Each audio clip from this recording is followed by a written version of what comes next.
All right, I've hit the 5-minute mark, so we may have some more people trickling in, and I'll do my best to admit them when they come. Good morning, thank you for coming. And reminder to please mute yourself if you're not talking yet. Just gonna go over our agenda today.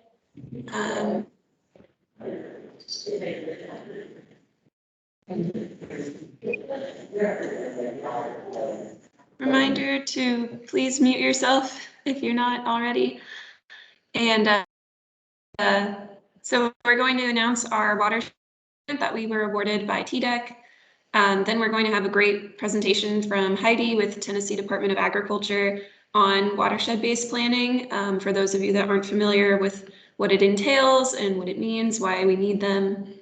Then we're going to go around the table for member updates.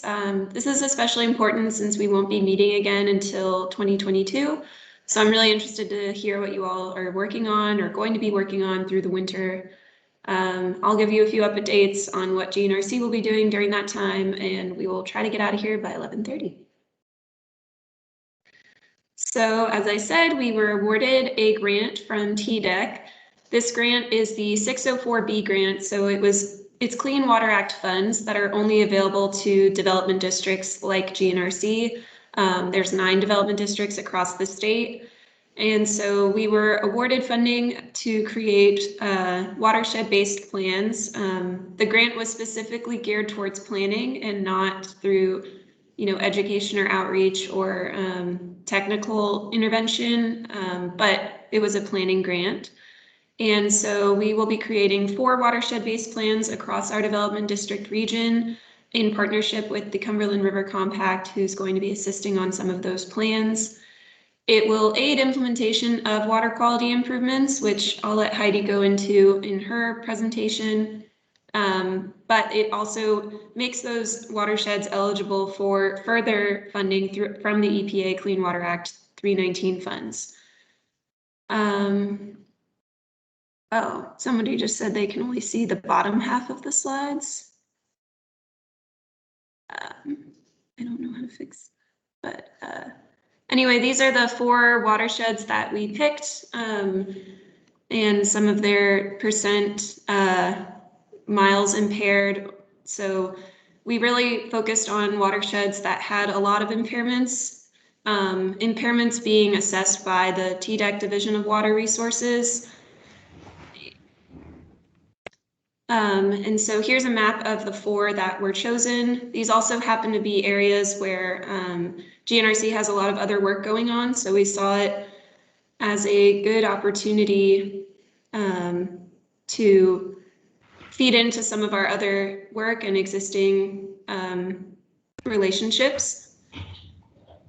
And so the Cumberland River Compact will be assisting with the one in Sumner County and Rutherford County. And then GNRC will be also doing these 2 in Wilson County.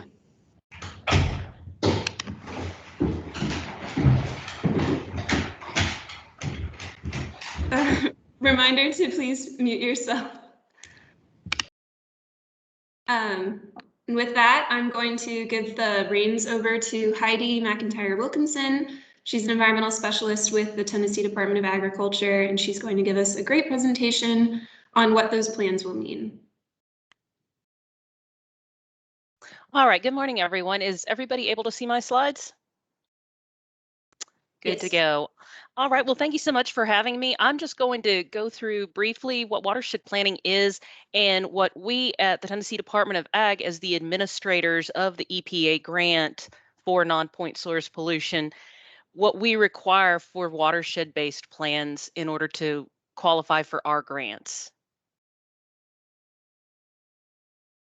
And I apologize, one moment. I appear to be having some issues with getting my slides to advance.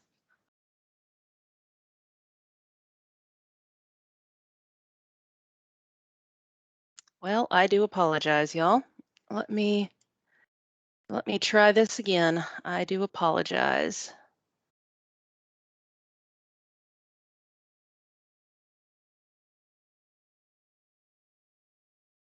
Unfortunately, it was working just fine right up until now.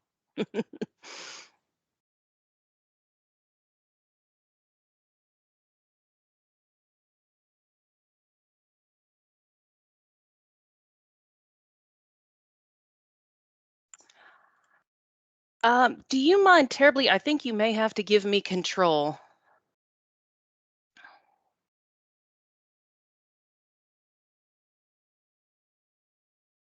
Ah, there we go. Thank you so much. All right. So again, today I'm just going to talk a little bit about what watershed planning is and what our requirements are for them. And so watershed-based planning is basically meant to provide a framework to help us gather information about a watershed, identify what maybe is challenging that watershed, what is our sources and causes of pollution within that watershed, and also starts to try to get our arms around how we can manage efforts to restore impaired water quality, or if we've got a watershed that's in pretty good shape, how can we protect the overall health of that watershed? Your end result is going to be a comprehensive written document that sort of serves as an owner's manual for that watershed for helping to improve and protect water quality. For watershed-based planning, you have to identify the current challenges and potential solutions to water quality impairment. You're also going to want to look at what is coming down the road. Maybe there is plans for some new developments. So you need to take those kind of potential future issues into account as well. And it helps with setting priorities. What are we going to focus on first? Are we going to try to get the low hanging fruit? Or are we going to tackle the really major issues and then slowly work our way back to the more minor issues? It's going to estimate what we need to restore that watershed or protect that watershed. What kind of resources do we need? What kind of labor, what kind of technical assistance might be required? And we're working to get all of the stakeholders in a watershed on one page. We may have multiple stakeholder interests that we're going to have to try to balance. Conservation groups may want an uninterrupted riparian zone all along a creek, whereas there may be some recreation or sportsmen's group that say that's great, we want to improve the habitat, but maybe we can have a couple of controlled access points so that we can also get enjoyment out of the watershed. The plan is meant to help you focus your efforts and understand your watershed more fully. And it leads to a more efficient utilization of the resources that you have. And that may be funds, that may be volunteers, that may be a great relationship that you have with a consultant or an engineering firm that can do some work pro bono or at cost to help you with your designs. It's one of the best ways to address impacts from both non-point and point source pollution. Permitting tackles a lot of the issues that we have with point source, but non-point source is much trickier to get our arms around. And so a watershed-based plan takes into account all of those and focuses on what we can do to mitigate non-point source.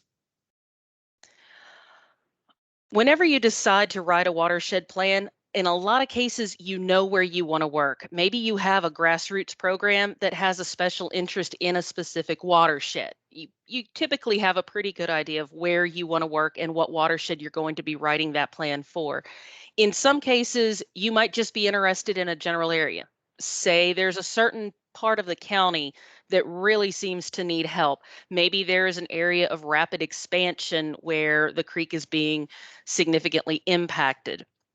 So if you have a general idea, but you need to further pinpoint exactly which watershed that you want to work in, some of the factors you may want to consider is whether or not the streams are impaired, or maybe they're designated as an exceptional water body. Maybe it is the only habitat in the area for the snail darter. And so it has really a strong habitat link that we need to protect. Is this the area of greatest need? And this can be environmental, or it can also be economic. One of our groups was actually dealing with sort of a crossroads of that, where there was a very, very impoverished community that did not have adequate septage. And so they came in and they helped hook folks up to a municipal sewer system. That was incredibly beneficial to the creek. And it also benefited the folks there that were struggling with dealing with septic issues. You need to have some local buy-in. You need to have groups that are standing at ready to help you, be they volunteers from the Boy Scouts or a church group, or again, some of those engineers that might be able to help, excuse me, help you out. Is there a university nearby? A lot of times you can leverage professors, you can leverage grad students to help with these types of documents and figuring out what your watershed needs. Were there any previous projects in the area? Did they run into any kind of issues? What were those issues? Does that area have any other designations? Is that, say, an ARC economically distressed county? Is that a USDA strike force county? Whenever you look at these areas, you can see that there are additional funds to be leveraged. And so these might be areas, if you're sort of on the fence, I'm not sure if I want to work here or here, these are ideas that can help you really narrow down. These are going to be great areas to work because not only is there great need, but there might also be additional advantages with regards to funding. And also, can the sources and the causes in this watershed realistically be addressed? And the one that I always use is channelization. Whenever you're in West Tennessee, it can be incredibly challenging to restore watersheds because of channelization. Hypothetically, you can restore meander to a creek, but in reality, that is going to have so many impacts to flooding, to usable land, that it really becomes not so feasible to try to start at that watershed. It can also help to set specific goals. What is your area of interest? The map here on the left is a project that we did with a group that knew that they wanted to do historic mining. So they were actually in Southeast Tennessee, and they had a lot of expertise in reclaiming abandoned mine land. And they knew that they wanted to do that. And they also knew that there was money available through TDEC potentially to work on some of these properties. And so they had us put together a map and just sort of overlay a lot of different things that they were interested in, as well as watersheds that had streams that were impacted by abandoned mine lands. And that helped them narrow down, okay, these are the watersheds that we think we can do the most good in. These are the watersheds we're going to start writing plans for. Whenever you're trying to decide the size and scope, we keep talking about watersheds. I want to make it clear, we typically use a HUC 12 watershed for these watershed-based plans. And in fact, TDEC may require that it be a HUC 12. For our program, you can do any size watershed. We've had some very enthusiastic folks write plans for HUC 8s. These are enormous plans and they cover enormous areas and they take a very significant amount of effort, but that also opens up a really large area to work in. So you need to take into account how many different types of sources and causes are there of pollution in the watershed that you're considering. What is your capacity for your organization? Do you have community support? Can you pull in other folks to help maybe with reconnaissance or helping you craft the plan? And also access. If you're in, say, North Central Tennessee, if you don't have the military's buy-in, there's a pretty big base out there and access may become a problem really quickly.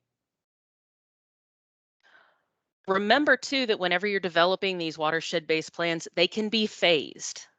You don't have to try to tackle the entire watershed all at once. You can phase it in. You can either focus on a certain pollutant source and cause, say E. coli from septic, and have that as your phase one, and then go into, say, siltation, or you can do it by area and say, okay, these are the headwaters. We're going to start here, and then we're going to work towards the main stem. It's really up to y'all.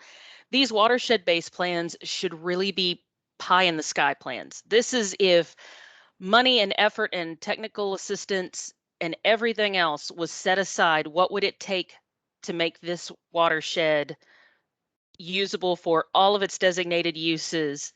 And these plans, it's not uncommon for these plans to have 10-year, 20-year, 30-year lifespans, where they're saying that it's not going to get done in, say, the typical 3-year contract, which is what we at TDA write our grant contracts for.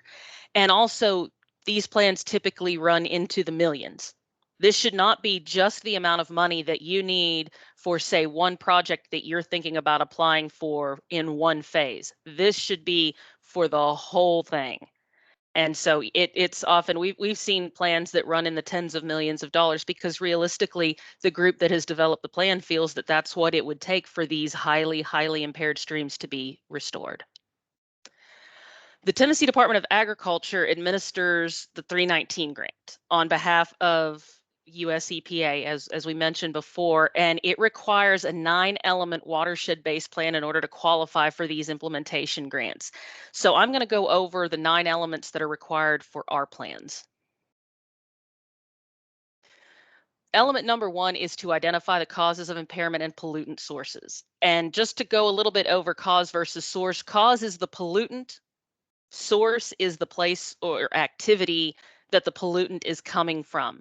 So in the top picture, the cause might be siltation and the source might be from land development. In the bottom picture, that's actually the Duck River. The cause would be E. coli and the source would be unrestricted livestock in the creek. I'm sorry. You can get information about sources and causes from TDEC from a variety of different documents. If your watershed is included in a TMDL, you can get it from that. You can use 5 alt reports, which is a newer document that's slightly smaller than a TMDL. It's an alternative restoration approach document. Really, these last 2 are your go-to sources, in my opinion. This is the public data viewer, which is an interactive map that TDEC puts out that gives you pretty current, almost, up to the month information on the stream's status as far as if it is impaired or not, and what the sources and causes are. You can also go to the list of impaired and threatened waters, which they put out about every 2 years to get much more current. A lot of times the TMDLs have some significant age on them. They may be from 2008, 2009. Conditions in these watersheds may have changed since then. So really those last 2, which gives you up to the date information, are going to be the strongest sources to use for that. Field reconnaissance is also extremely helpful whenever you're trying to verify your pollutant sources.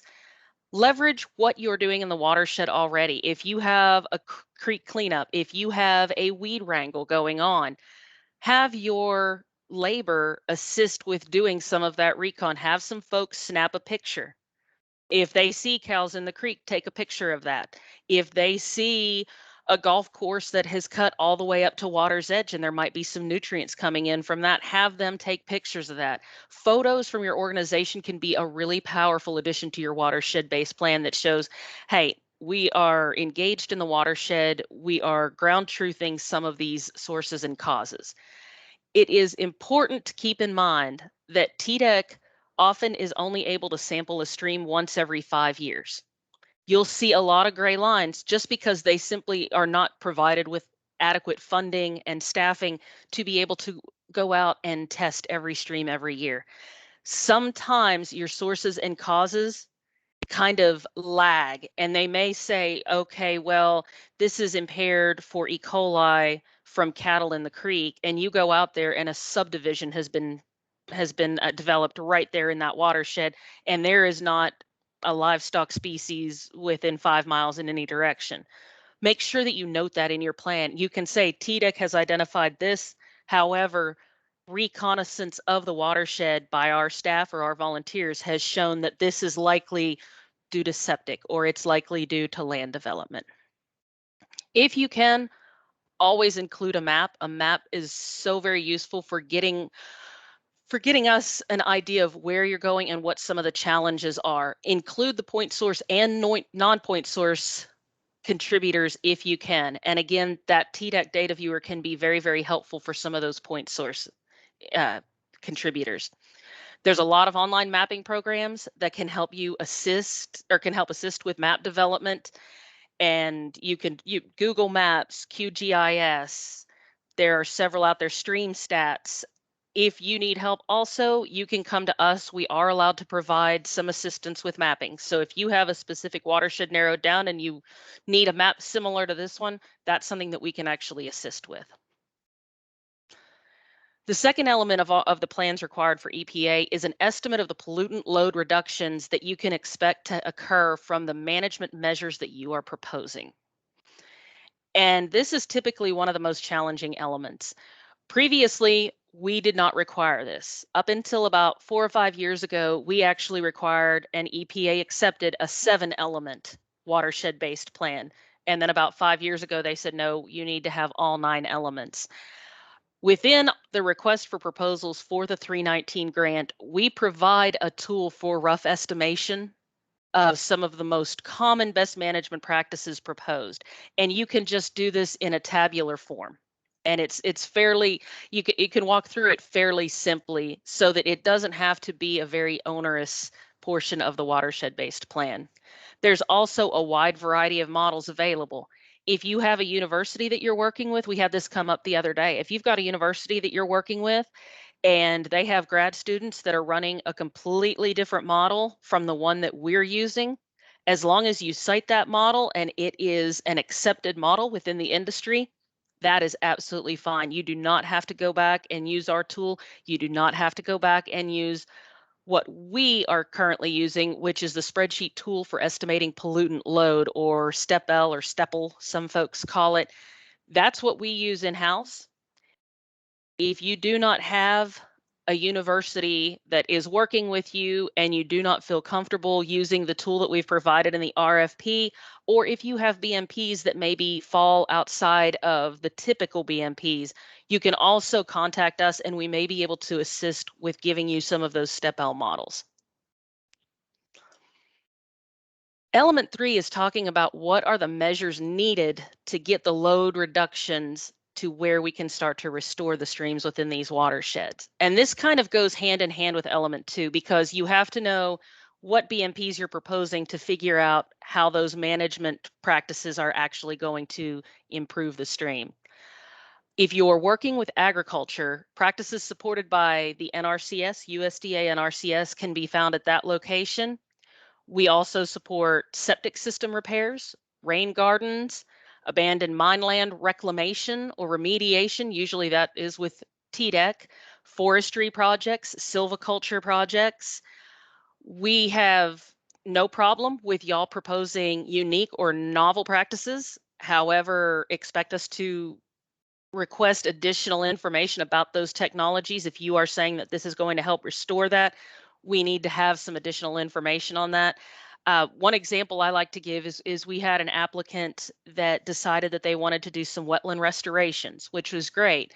But in addition, to help sort of manage and balance the different uses of the area, they wanted to turn that into a recreational wetland. And apparently this is something that's common more in Nordic countries, where they actually have wetlands that are dual use, that they will have diving boards into or small swimming areas at the same time as the wetlands are also removing different types of pollutants. In this case, the pollutant was E. coli, which of course has impacts potentially to human health. So we decided that that wasn't something that we would be interested in. We would be happy to support the wetland restoration, but the recreational side of that was not something that we felt would be in the best interest of the watershed or the community. Also, just a heads up, practices intended to comply with permit terms and conditions, we cannot fund under Section 319. That doesn't mean that you can't put them in your watershed-based plan and say, this company over here has some terrible outfalls that need to be rehabbed. You can absolutely put that into your plan, but just understand that when it comes time, if you decide to apply for a project, we will not be able to fund those types of projects. Element 4 is where you're deciding what type of technical and financial assistance you're going to need to actually fully implement this watershed-based plan. As I mentioned before, it is supposed to show the full cost, funds, labor, technical know-how, design know-how, to implement all the needed practices to restore the water body to fully supporting of all of its uses. This should include all the costs to obtain permits if you have to get an ARAP, if you have to get a construction permit. It also needs to include how much it's going to cost to maintain those implemented practices and who is going to do that. So let's say you put a rain garden at a baseball field. Is your organization perhaps going to be the ones that are going to go back every 5 or 10 years, get the weeds out, maybe plant some new species, or is this something that the municipality will be taking on? And have you talked to the municipality, and are they agreeing and willing to take on these responsibilities? It is also going to include all of your long-term monitoring of water quality, which you may not do as a group. This may be reliant on TDEC, and any educational and outreach activities. This is where you get the opportunity to start talking about your partnerships and any alternative funding sources you may have. Do you have someone who's willing to donate time and materials? Have you talked to a landscaper? Did they say that they can give you some mulch? That kind of thing. For determining how much these practices are going to cost, for agricultural practices, again, being the Department of Ag, we have a much better handle on that, and we recommend that you use the EQIP program. Other practices, you may have to do some research. You may have to request some vendors, put out some bids. You need to engage your partners early. Whenever we're looking at these plans and the proposals that come with these plans, oftentimes, if you can get letters of support, that is going to strengthen your position. And feel free to include those in an appendix for your watershed-based plan. That way, if someone else, another group may want to come in and tackle another portion of this watershed-based plan, they can look and see, okay, these are folks that may want to partner with me. We can help you identifying some potential partners. We can help you identify some potential technical assistant if you need to know who the area forester is, say, or you need to know a good contact for the TDEC environmental field office. We can help you as much as possible on that. When working in some rural areas, working on agriculture, the soil and water conservation districts can be absolutely critical for helping to identify landowners that might be interested in these types of projects. And there is a contact for our soil conservation districts below. Element 5 is where you describe what type of information and education component you're going to include with your watershed-based plan. And these sort of run the gambit. They can be very minor, where you talk about how you are going to perform outreach to landowners that you're going to engage to try to get BMPs placed on their property. Or it can be a major part of what you would like to see happen in this watershed. Maybe you want an outdoor classroom. Maybe you want a building that's going to be a demonstration with a green roof. With watershed, even with our watershed fund projects, you have to do education and outreach, and it should be included in the watershed-based plan. You can do education and outreach in the form of farm days or farmers' breakfasts. You can see here, this is Goodlettsville Waterfest. That's another type of outreach that one of our grantees perform. We understand that COVID-19 is causing a problem with education and outreach. It may prevent your organization from doing direct engagement with the public. We are more than happy to consider alternatives. If you want to do a podcast, if you want to do a video online, you may include these in your watershed-based plans as alternatives to, say, a big conference or a water fest in the event that you're not able to do that. Element 6 is the schedule, and this is just an estimated time of how long it's going to take to implement the full watershed-based plan. And again, this can be 10 years, 20 years, 15 years. If it's a watershed with very few problems, it may only be 3 to 5 years. You need to have that schedule reflected in your proposal if you go forward and start to apply for any of our 319 grant funds. If you're using a phased approach, whichever phase that you are applying for should coincide with the schedule that you have in your watershed-based plan. You need to be as specific as you can, but know that there are going to be hiccups. There are going to be things that are going to get in your way, inclement weather, other pandemics that might delay your practice implementation. Element 7 is where you're identifying your interim measurable milestones, and this is really linked with element 6. It's basically a measure of the work that you're going to be doing. And this might be the number of potential cooperators contacted. So it might be we're going to send out a mailer to 1,200 landowners within this specific area. It might be the number of practices installed. We want to get X number of feet of exclusion fence installed within the first year. How many education or outreach events that you are attending. Maybe you're going and presenting at the Tennessee Environmental Conference. Put that in there.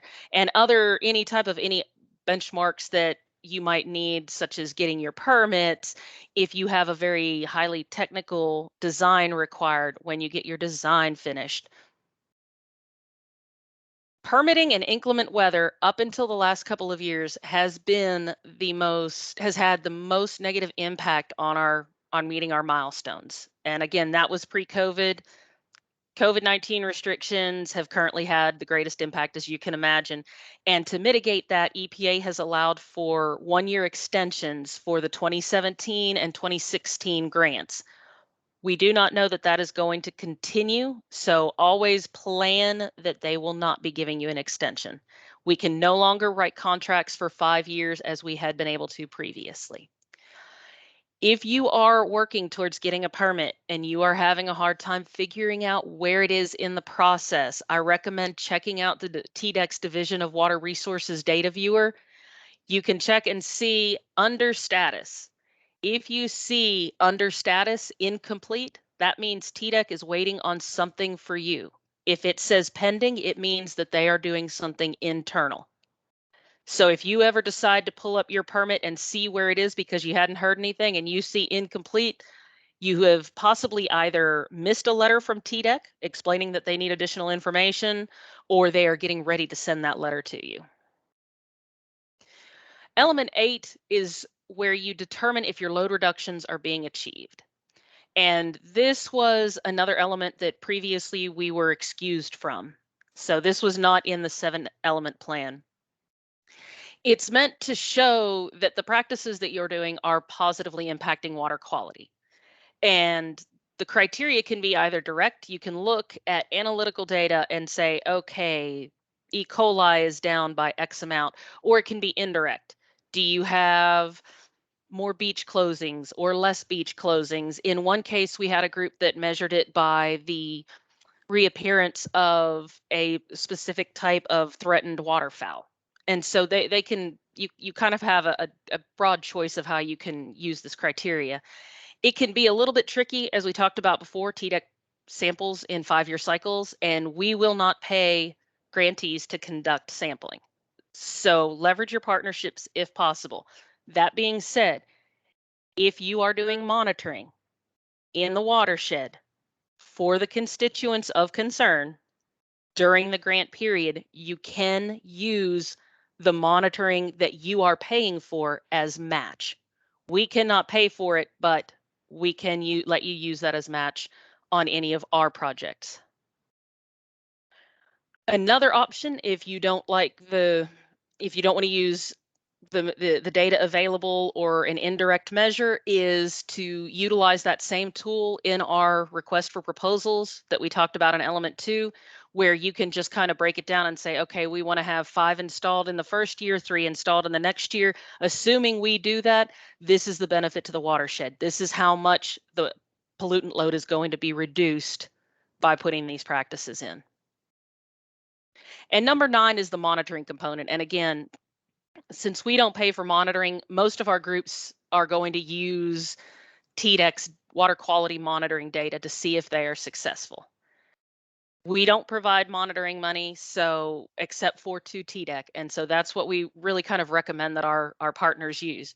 Again, you aren't required to rely on TDEC's data. You can use alternative funding, do your own monitoring. You can leverage partnerships with municipalities if you have them.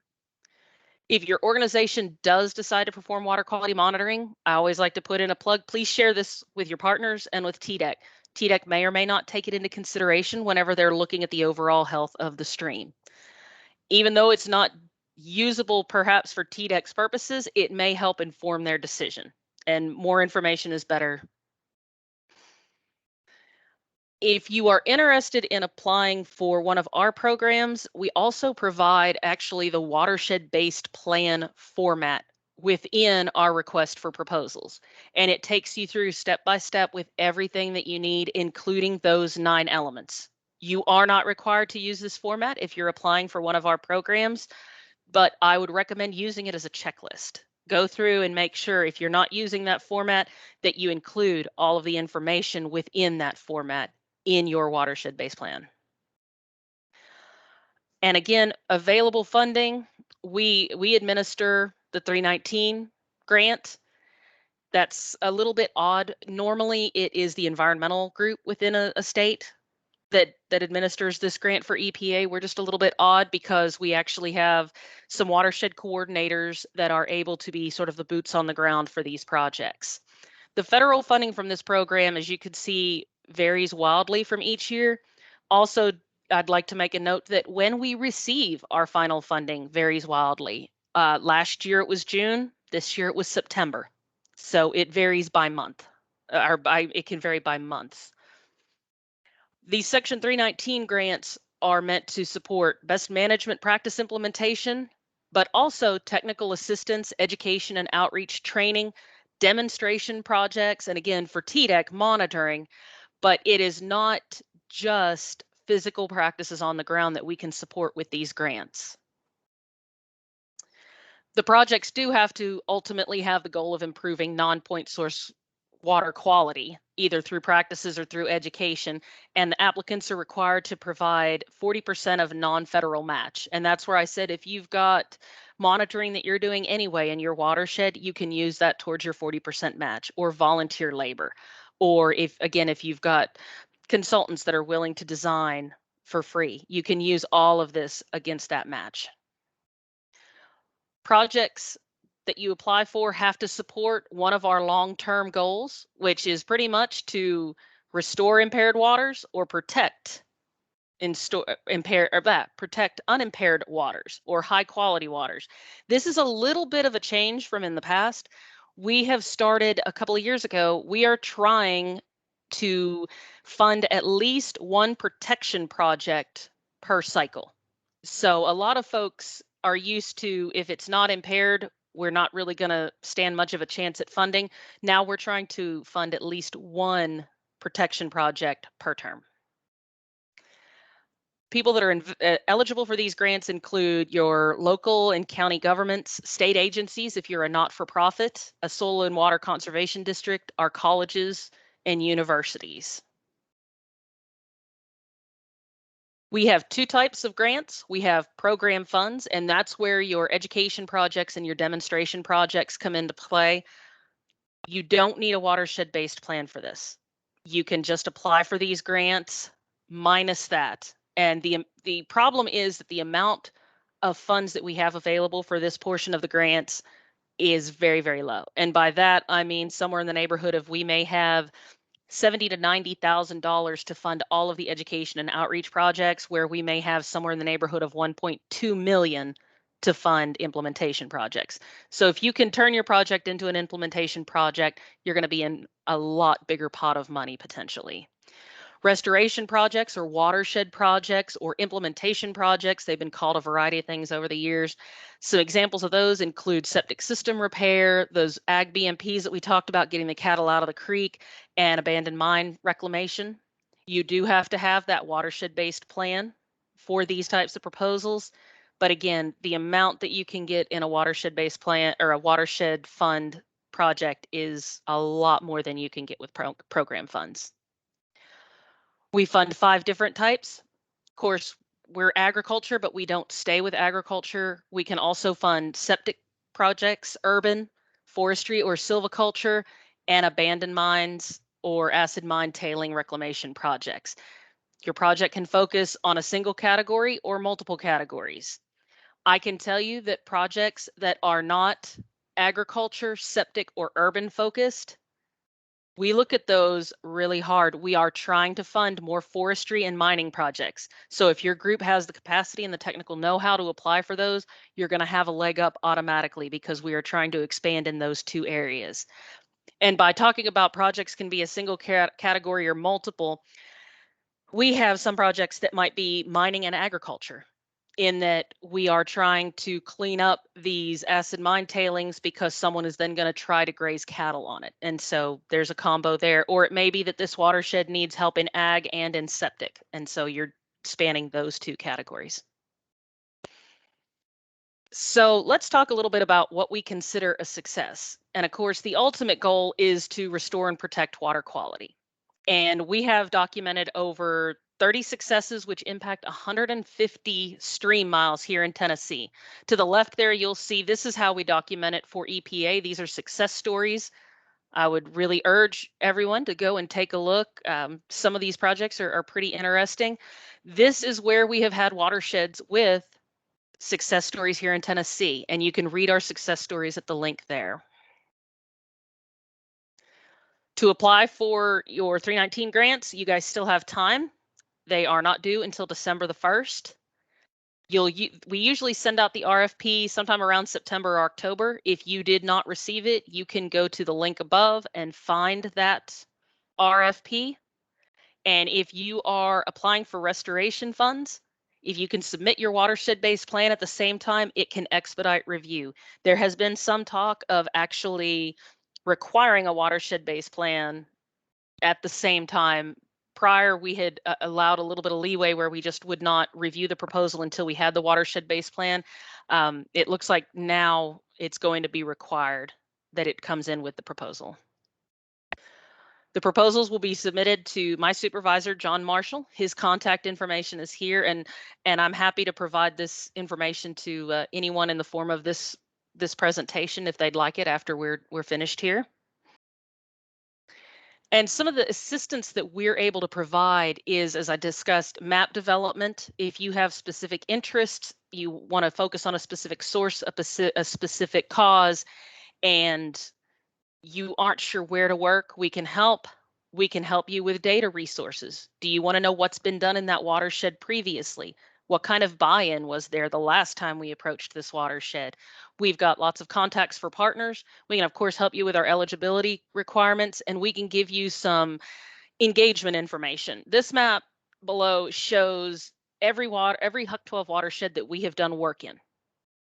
And you can see that's most of the state. The yellow is our Agricultural Resources Conservation Fund, or ARC Fund program.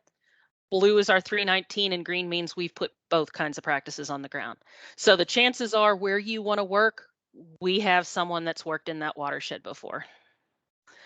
So at this point, I can take any questions if anyone has any.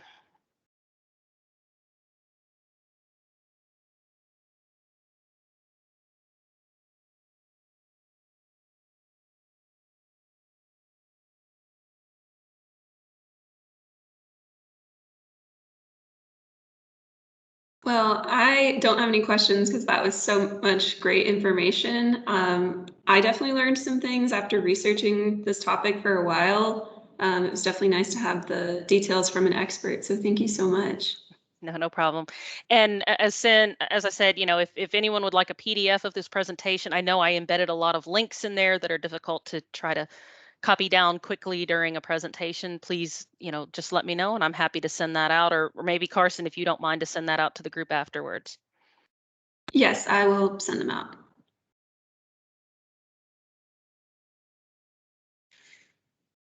All right.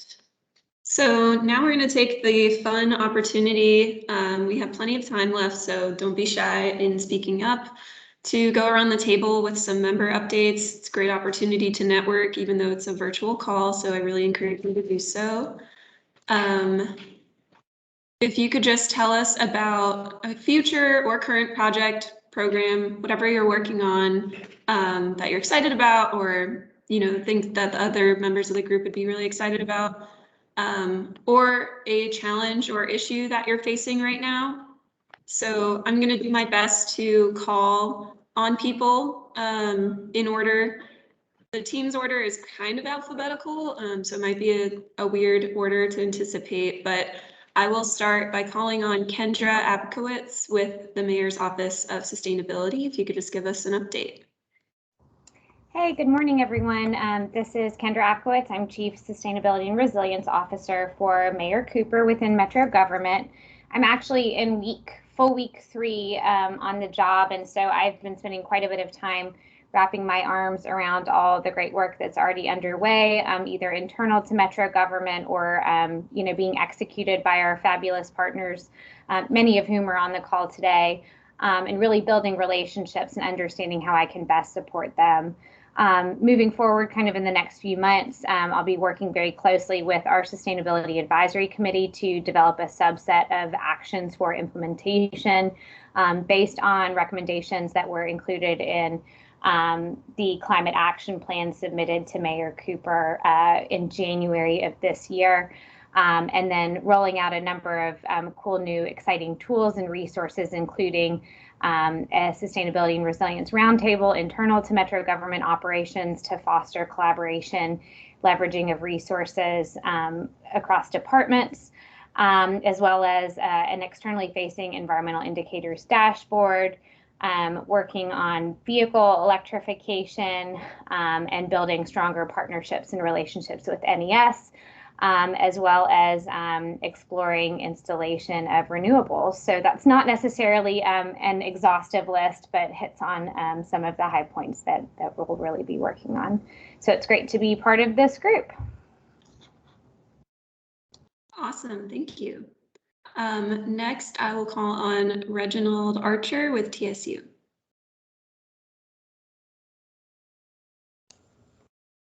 Greetings, everyone. I don't have a particular update. We're heading towards the end of the semester, so I'm just trying to get our students done for the year. Pretty excited about the grants that we just heard about in the presentation, and so looking forward to thinking about how we can get our students involved in some of those types of projects. Awesome. Next, I will call on Chelsea Bowling with the Southern Environmental Law Center. Hi, everyone. I don't have a specific update prepared. I was informed about this meeting somewhat late because the other attorney who was planning to attend could not make it. So it was really interesting to hear all of this and learn about it. I do think that the big kind of watershed-based kind of activity that our office has been involved in lately has related to the Duck River and sort of concerns about certain kinds of like sedimentation runoff and also about water withdrawals and the relation of both of those to endangered species preservation in the duck. So we have a couple different matters related to that that we've been working on. There are different states of development, but I think that was the main thing that seemed relevant to this meeting. So. Awesome, thank you. I know some of the other people on the call probably work in the Duck River watershed, so I think there's a potential connection there if you're not already working together. Next, I will call on Dory Bowlesy from the Harpeth Conservancy. Hey, hello everybody. I'll rattle off a list of things that we've been working on related to water quality. And first of all, hi Heidi. We've had a wonderful 20 years of different types of 319 grants. So we have lived through all the different changes and updates that the program goes through, written our watershed plans, implementation. Everything Heidi said is absolutely correct. Follow what she says. And there is definitely funding out there. It just requires a lot of effort up front to get it ready so you can actually spend the money well. One of the big things we're working on that connects with a lot of us is nutrient pollution and nutrient management. That's one of the priorities at the state level. TDEC's got a nutrient strategy that I think Heidi sits on and some of you might. We have a science director, Dr. Ryan Jackwood, who specializes in water quality modeling. And there is an interesting project going on in the Harpeth as part of Region 4. TDEC is the head of it, but we're using the Harpeth as an entire river system for how we can come up with a nutrient management plan and reduction strategy that combines the non-point sources and the point sources.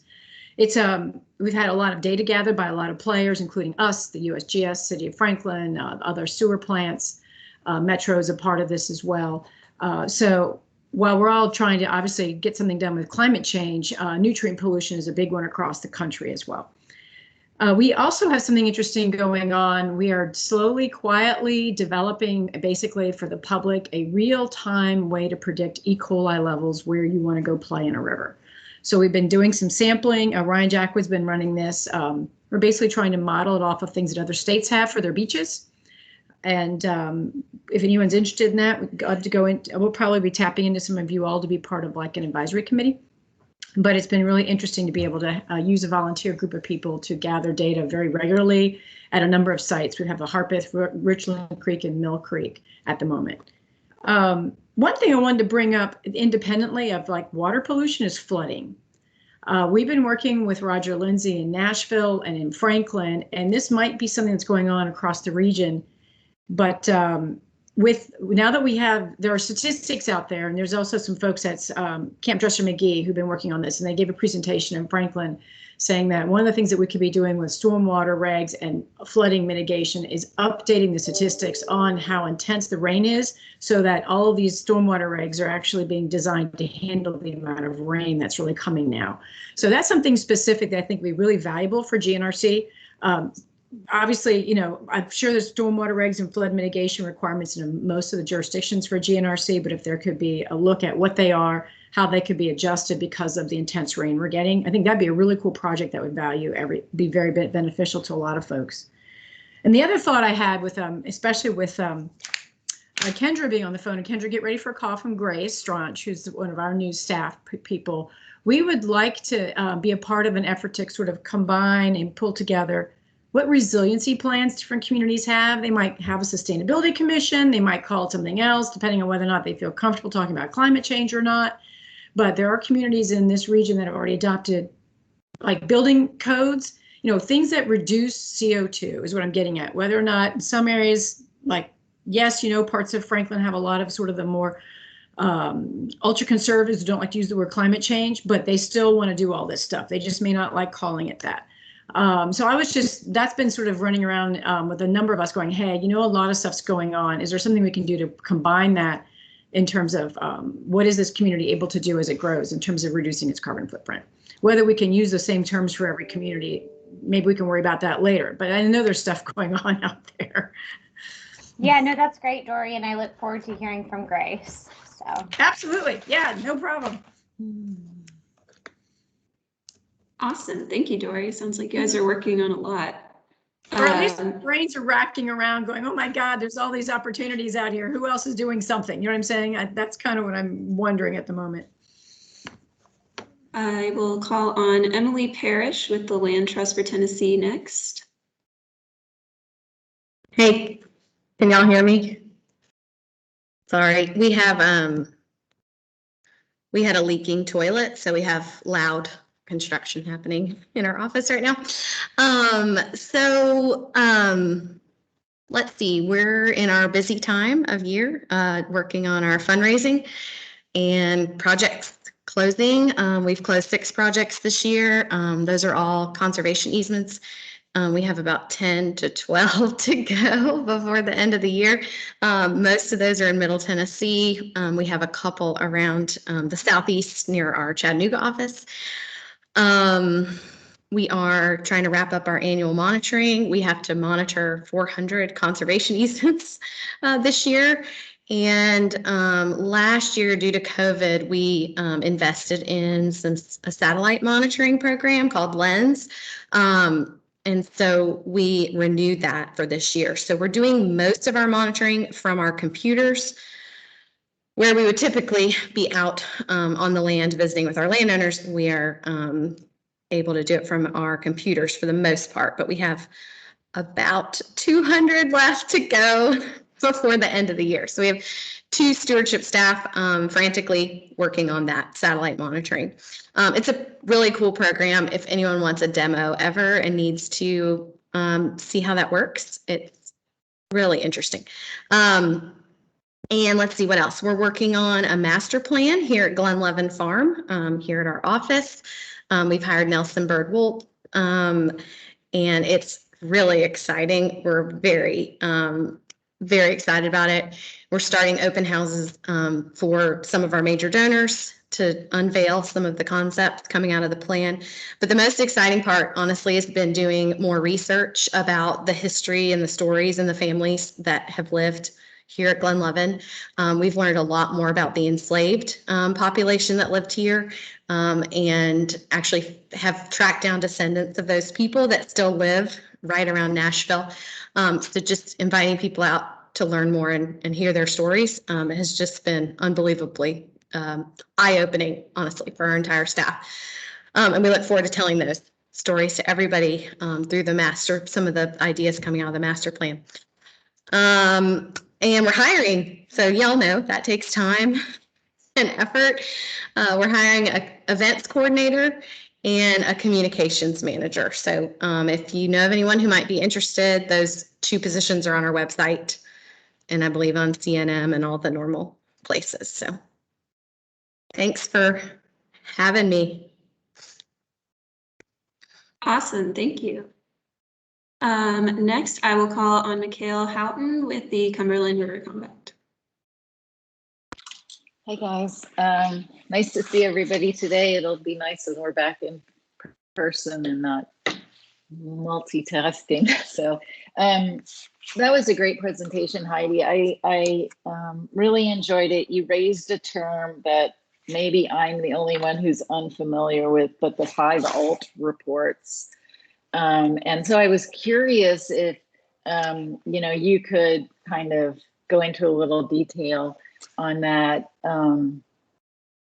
Does it have a regulatory?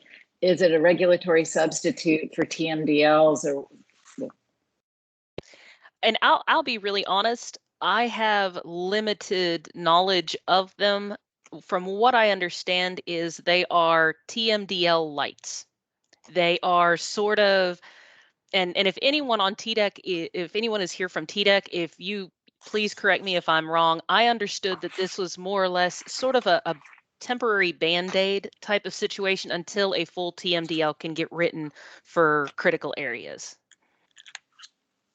And so they tend to, since they have just started writing these in the last few years, these do tend to be more up to date than the TMDLs in those areas, but they cover a much smaller area as well. Thanks. Yeah, I'd love to see one of those and see if they're more actionable than the TMDLs. I feel like TMDLs should be sort of these plans of action, but they never really read like an action plan.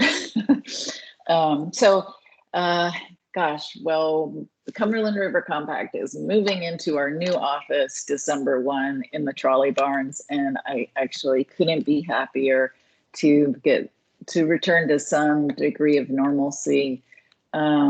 We are busy planting trees and getting a 319 project underway in Clarksville, and yeah, we've got a couple 319 projects right now going, and we find it just a great mix of actual on the ground restoration and education and sort of partnership development. So it's a really nice, well-rounded grant program, and we're excited to get started with GNRC on some of these watershed-based plans, which are pretty heavy lifts. And thankfully, we have some great detail-oriented technical people on staff who are able to do these. And Heidi, you've provided a lot of guidance on that as well. So appreciate that. So thanks, Carson. Awesome, thank you. Next, I will call on Sean Santaya from FHWA. If you have any updates on from FHWA and how that relates to the Environmental Roundtable, we'd love to hear them. Hey, Carson, can you hear me okay? Okay, yes. Cool. So, yeah, I'm sure most of you have heard in the news that the Infrastructure Investment and Jobs Act was passed. So we've got a new 5-year bill with additional federal transportation infrastructure funding that FHWA is working our way through understanding the new programs coming out of that bill, the funding levels, and we'll be issuing guidance as we have that available. Just on the face of it, it does look like there are some new programs targeted towards resiliency, sustainability, responding to climate change, and that sort of thing. So we're really interested to see how those programs can impact the programs here in Tennessee. But don't really have very many details beyond that. We're waiting on guidance from our headquarters program offices, but we'll be sure to share anything as soon as we get it. That's all I've got, Carson. Awesome, thank you. And Tammy Sellers with the TDOT Environmental Division, if you have any updates for us, please let us know.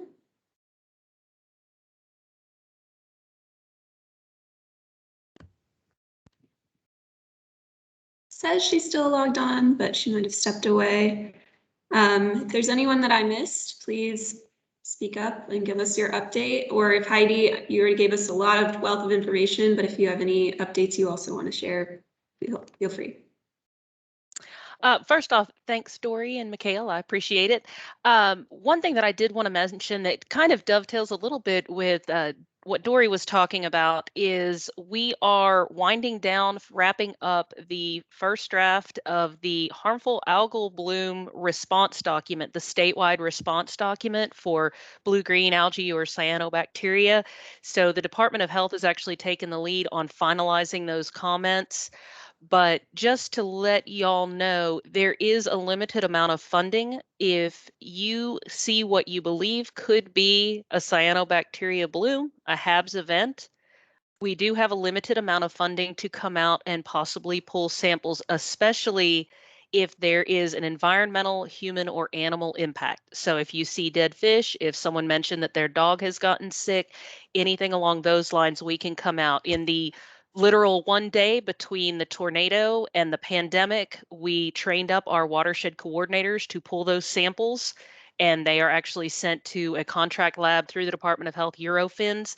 And then Tennessee State University has been absolutely awesome in also analyzing for some of those specific toxins as well. So I just wanted to bring that to the group in case anybody has any of those issues.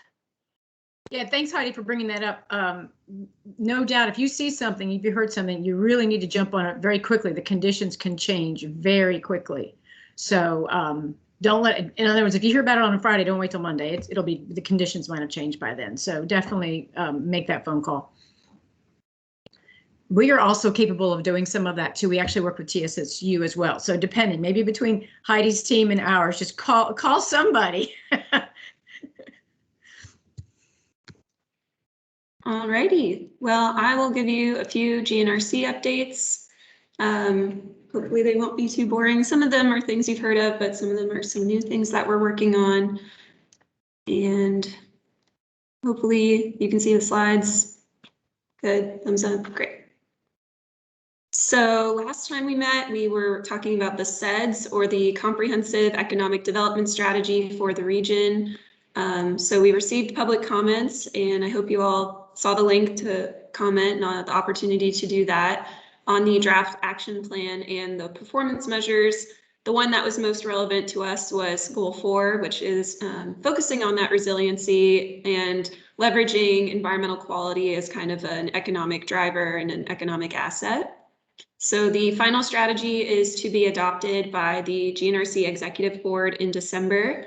And I will probably be sending that out once it's finalized and taken the comments into consideration, but just wanted to give you a brief update on that. Something I haven't brought up to this group yet is GNRC has kicked off a transportation project delivery force due to leadership concern, and kind of they were the ones driving this with transportation project timelines and timeliness. So our member jurisdictions are looking to better understand federally funded transportation projects in the development process, as well as looking for ways to help staff streamline those projects. It's really to ensure the timely obligation, but also expenditure of federal funds. Currently, we still have projects in the pipeline for years. They take upwards of over a decade, some of them, and definitely with more complex projects, that's the case. But really looking at how we can better understand the process and help streamline it as the MPO with our federal funding management. And so the participants are some of our member jurisdictions, mainly the mayor leadership, as well as planning technicians or engineers, and relevant implementation agencies, such as TDOT. And that is chaired by Smyrna Mayor Reed. And it's really to just give them a better understanding at a leadership standpoint, and that regional coordination They've already met twice to better understand the role of them, the role of MPO and TDOT, and they will be meeting again in December to discuss projects that have fallen behind in the current pipeline before we dig into future projects. Again, just those goals and objectives. So really tracking performances, but identifying common challenges or resolving known challenges is kind of the key part, I think, that will relate to this group, as well as strengthening relationships. But so as I was saying, the typical project development process and timeline, this is actually a bit outdated. These are national averages, so they're not local context to our region, so they can take even longer than this, with planning taking a good portion, but all of the subsequent phases also take a lot of time, and especially if things weren't considered in the planning and funding phase, then all of those are just even prolonged. So it's just a lengthy process. We know it's lengthy, but we're really trying to figure out how we can do better. These were some of the common challenges brought up by the group already, and the asterisk kind of challenges are the ones that were identified as most significant. And they're also the three that I believe are the most relevant to this group, is that funding sources, siloed approach, there wasn't a lot of collaboration, as well as the lengthy project review and approvals. So for those in the transportation realm, NEPA obviously dictates federally funded projects, including transportation. So people have seen NEPA as a challenge because they may not be as familiar with the process or what it entails, or just the project is really complex and the environmental review is going to take a while. And so if they didn't program enough funding for that study and review process, if they didn't collaborate in the beginning or earlier in the planning phase, these are just some of the issues that have been brought up so far. The task force is in a pretty early stage and just really getting education and everyone on the same page. But likely next year, there will be kind of a NEPA day dedicated to that environmental review process. And so I wanted to bring it to the table and talk about it together and just share that this is something that's going on, and I'll probably be looping you all in when we get to that NEPA day and that NEPA point to hear it from your perspectives of what you see as the challenges, especially because some of you are the ones reviewing these projects. And finally, something that GNRC is kind of working on internally, and we will be sharing with the group as we develop it, but we've also had some local leadership concern or just kind of driving passion for, I should say, environmental analysis. It's something that is less prominent in GNRC's past work as its own standalone thing. So it's something that we're always thinking about and working on, especially as it relates to transportation or economic development. But there has been more, I guess, desire for focusing on these issues. So as part of that focused and deliberate approach, we're going to be exploring hot button topics, or definitely a focused approach on the specific issue itself, instead of trying to think about everything regionally all at the same time, to eventually hopefully quilt them together into, more of a regional vision and conservation strategy or plan, and getting everyone on the same page. But we're going to start with just really looking at existing conditions, trends, policies, and it's really just going to be a policy analysis. We're not sure what the final product will be yet. That will be most useful for our leadership and any partners that want to research a specific topic, whether it'll just be a report or a document, or a more living web page of resources, repository of maps. We're still exploring what will be most useful for people communicating this information, but we definitely are kind of diving down internally and then really want to collaborate with you all once we get that research done to see what you think the best format would be and collaborate on the knowledge that you already have, since we're doing this research kind of effort. But the first hot button or kind of issue of concern that was brought up by some of our board members was, of course, balancing growth, balancing development, balancing land conservation. It's very interdisciplinary, as all environmental topics are. So while I said it was a focused approach, this is a big one. But we're still really looking forward to exploring the specific policies, tools, existing conditions and trends, and communicating those to our member jurisdictions on their best strategies for open space or land conservation. It was something that was brought up even just a couple months ago in our focus group workshop. We were talking about usable land versus just open land. And so really looking forward to exploring that and having those conversations. And these were some kind of the drivers that were brought up by our board members that, you know, they want growth, they want it for their economy and their jurisdictions, but they don't want to lose the rural character or kind of the natural features that they have in their community. And of course, with development comes just some sprawling patterns or rising cost of living if you're not prepared for it with your policy. So really excited about this effort. Those are all the updates I have. If anyone has any questions about any of those, I know Sean Falzer is online and he can definitely tell you more about the Project Delivery Task Force if you have questions specifically about that.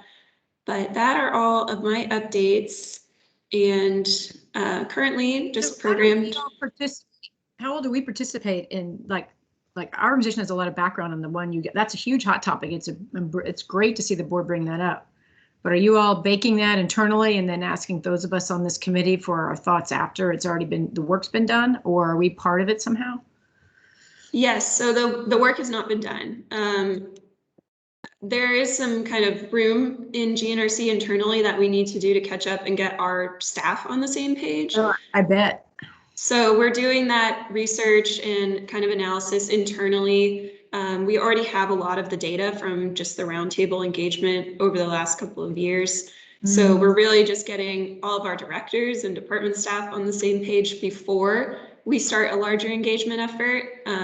So it is not exclusionary at all. I'm probably going to be reaching out to a few of you in the next few months just about that effort before we bring the whole group together to talk about like what we found and what are we missing. So it will be collaborative, I promise, and it's not just going to be a feedback loop, but we did want to get our internal staff on the same page because not everybody is as versed in the environmental world. Yeah. Well, a lot of it may be environmental, but a lot of the solutions are going to be zoning, land use, you know, American Farmland Trust. There are all kinds of different tools out there, and some of them are already in motion in some of this region, or they've been played around with. So we may have to look for those options that are outside of Tennessee because we really don't have many of them yet in Tennessee. So, and they're really more of the zoning stuff than they are environmental regulatory. Exactly. So any other questions? And if not, reminder that we have switched to a quarterly meeting format, so I will not be seeing you all through the holidays, through the winter, which is typical for a lot of groups anyway, but we do program kind of to meet on the second Wednesday of the month. So Wednesday, February 9th next year will be our next meeting. I'm looking forward to hearing what everybody's working on then. Since we just went over what everybody's going to be working on, I'm excited to hear the progress report then as well. But I will be in contact definitely before then to talk about the agenda and other items. But that's all from me, gang. All right. Thanks, Carson. Thanks, Heidi. Yes, thank you, Heidi, again. Happy holidays, everybody. Bye. Awesome. Thank you, guys. Thanks so much.